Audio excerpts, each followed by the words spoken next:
এমন সময় এলাম পুরো বন্ধ, মন্দির বন্ধ হয়ে গেছে। দুপুরবেলা কিন্তু এখানে শ্রী অন্নপূর্ণার ভোগ দেওয়া হয়েছিল, মামিরা এসেছিল কিন্তু আমরা আর আসিনি, কষ্ট হয়ে গেছিল বলে ওখানেই খাওয়া দাওয়া করেছি। এখন ঘুরতে এলাম, দেখি এই যে বন্ধ হয়ে গেছে মন্দির। দেখি বিকেলের দিকে হয়তো আবার খোলা থাকবে। দাতব্য চিকিৎসালয়, ও আচ্ছা, এই যে এই জায়গাটা, আর দারুণ অতিথি নিবাস, মানে এখানে থাকার ব্যবস্থাও আছে একদম। এখানে নাকি 1 মাস আগে বুক করতে হয়। আজকে কিন্তু এই অন্নপূর্ণার ভোগ রান্না বান্না হয়েছিল। ছাত্রাবাস, ওই যে এটা রামকৃষ্ণ মিশনের ছাত্রাবাস ওই যে রয়েছে, হোস্টেল আছে ওদিকে। হ্যাঁ, মন্দিরটা বন্ধ হয়ে গেল। মন্দির বন্ধ হয়ে গেছে। কি ফল, জানা নেই, কি বড় বড় ফল, কাউকে জিজ্ঞাসা করতে পারছি না, না জানি ফল, অজানা ফল। অজানা ফল কিন্তু বেশ সুন্দর। আর ফুলগুলো দেখো, ওই দেখো ফুলটা আমাদের কি সুন্দর না। ফুলগুলো এত সুন্দর ভাবে ফুটে আছে, হ্যাঁ দারুণ লাগছে, দেখতে ইচ্ছা করছে। আমি একটু দাঁড়াই এখানে পিছনে, সামনে এই ফুল গাছ। ফুল দেখলে মনটাই ভরে যায়। প্রচন্ড এখন রোদ্দুর, মানে 2:30 বাজে, আর আমরা এখন বেরিয়েছি ঘুরতে। ড্রেসও চেঞ্জ করিনি, কারণ আবার আমরা এখন চলে যাব মানে মেন সাগরে আর কি। তো সেই জন্য একটুখানি এখানে চারিপাশটা কি আছে ঘুরে দেখছি এবং তোমাদের দেখাচ্ছি। সাগরের রামকৃষ্ণ মিশনে এসেছি। এখানে এই যে আজকে অন্নভোগ হয়েছে এইসব করাতে না, এই যে এটা পাঠশালা, মানে রান্নার জায়গা। এই জায়গাটা পাঠশালা, হ্যাঁ, একটা করা আর ওইদিকে একটা করা। খুন্তিটা একটু চাপিয়ে দেখি। খুন্তি তোমার থেকে তো বড়। আমার থেকে বড়? আমার থেকে বড় খুন্তি বাবা। এটা চাকাতে একটা মানুষের ক্ষমতা থাকা দরকার একদম। এখানে কাঠে রান্না হয়।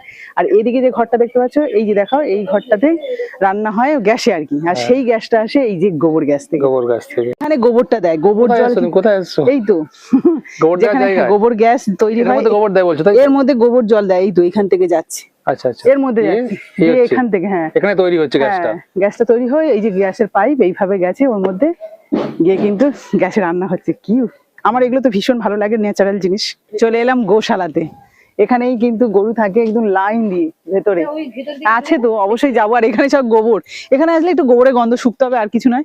আর গোবরের গরু যে থাকে, সেই গরুর ঘাস এখানে চাষ হয়েছে, দেখ কত সুন্দর। এই যে পুরো গরুর জন্য স্পেশাল ঘাস চাষ হয়েছে। হ্যাঁ, কি বিশাল বড় বড় গরু। এই দেখো আমাদের ওইদিকে মানে একটা গরু, দুটো তিনটে মিলিয়ে একটা গরু। হ্যাঁ, মানে কত পরিমাণে দুধ দিতে পারে এরা। কি দারুণ সিস্টেম রয়েছে এখানে, মানে জল দিয়ে ধুয়ে মানে বেরিয়ে যায় সেইভাবেও সিস্টেম গোবরটা আর কি। না তো এই যে ড্রেন করা রয়েছে, খুব সুন্দর দারুণ নিকাশি ড্রেনেজ সিস্টেমটা সুন্দর।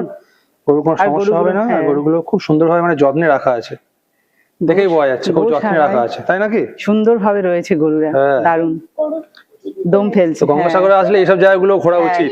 অবশ্যই অবশ্যই, এখানে আসলে ভালো লাগবে। সাগরে এসে এই যে মায়ের অন্নভোগ খেতে বসে পড়েছি। এখানে কিন্তু আজকে আমাদের কপালে ছিল, দুপুরবেলা আমরা যাই না, আমরা বেরিয়ে যাচ্ছিলাম আর কি। তো এখানে দেখে একজন মহারাজ আমাদের বললো যে যাও, মানে খেয়ে আসো, তাই আমরা চলে এসেছি। তো প্রথমে কিন্তু মায়ের প্রসাদও পড়ে গেছে, এখানে ভালো আসছে, মায়ের ভোগ টানছে আমাদের এখানে। আর আমরা যদি অন্য জায়গায় যাই হবে কি, মা অন্নপূর্ণার ভোগ, অন্নপূর্ণার ভোগ, মানে এরকম ভাবে আমরা ভাগ্যবান থাকবো।